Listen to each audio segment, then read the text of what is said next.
Welcome to the Titus Timeout podcast. My name is David Sanders, and today we're going to be talking about the Lynergy electric heat and its methods of control. Let's begin with an overview of what Lynergy is. Lynergy is the Titus electric heat that utilizes a solid-state relay, or SSR for short. This is a system that has the capability of varying its output. It allows for the closing of individual circuits without any mechanical means of doing so. The lack of moving mechanical parts removes the telltale click that is common in electric heat and obsoletes things like mercury contacts that prevent the excess mechanical noise with that click. The relay varies its electrical input to its individual heating elements by the amount of time that they are energized.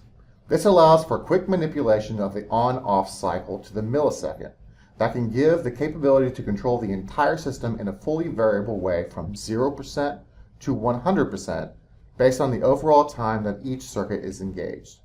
This has many advantages in that it is more energy efficient and allows for many different methods of control. Let's look at the individual components in Lynergy heat and see how each of the components interact with each other in order to get a fully modulated electric heater assembly. At the terminal unit, there consists three separate pieces in the system: the relay itself, the heating element, and the controller. The individual heating elements are wired to the relay, to which in turn is wired to the control board, and the control board is connected to some type of command device, like a thermostat or a building automated system. The controller has many different inputs to take commands from a device that controls it. The two main types of input are the 0 to 24 volt on-off inputs and the 0 to 10 volt variable inputs. Each one can be changed in order to get the desired output. Let's look at some. The first is by far the most simplest. It is essentially a single stage on-off configuration. A 24 volt signal turns the elements on when it is applied, and the lack of the signal turns them off.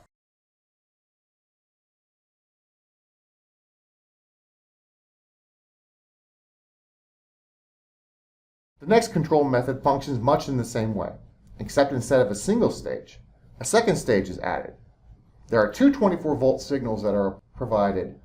If signal 1 is on, but signal 2 is off, the single stage is on while the second stage is off. If the second 24 volt signal is on in any way, all the heating elements are on at 100%. The next is the 0 to 10 volt variable signal. This is a control pattern in which the controller receives a voltage from the control device from 0 to 10 volts. The relay then applies the voltage at a percentage of the overall voltage received to its heating elements over time. For example, an 8.8 volt signal will receive 88% of the overall heat that the elements can produce. Another control mechanism works much in the same way, and that is the 2 to 10 volt signal. But instead of having a complete proportional 0 to 10 that is equal to 0 to 100%, it goes in a different proportional ratio of 2 to 10 volts is equal to 0 to 100% output, or a 4 to 5 ratio of voltage to heating percentage. The next control system is completely different. This is the 3-point floating control. In this control mechanism, one of the 24 volt signals increases the heating output by 1% per second, while the other decreases the heating output at 1% per second. If the system does not receive any signal, then it remains constant until another signal is received. Much like the 3-point is the incremental control. In this control method, a single 24 volt signal increases the heating output of the elements at a rate of 1% per second. Once the 24 volt signal stops, the element will reduce its output at a rate of 1% per second. The final method of control is binary. This is a yes-no on-off selection protocol. This utilizes two 24 volt signals so that 24 volt signal 1 equals 33% of the total overall output and 24 volt signal 2 equals 67% of the total output. By varying on and off of each of these signals, you can get a range of heat from 0, 33, 67 to 100% of its total overall output.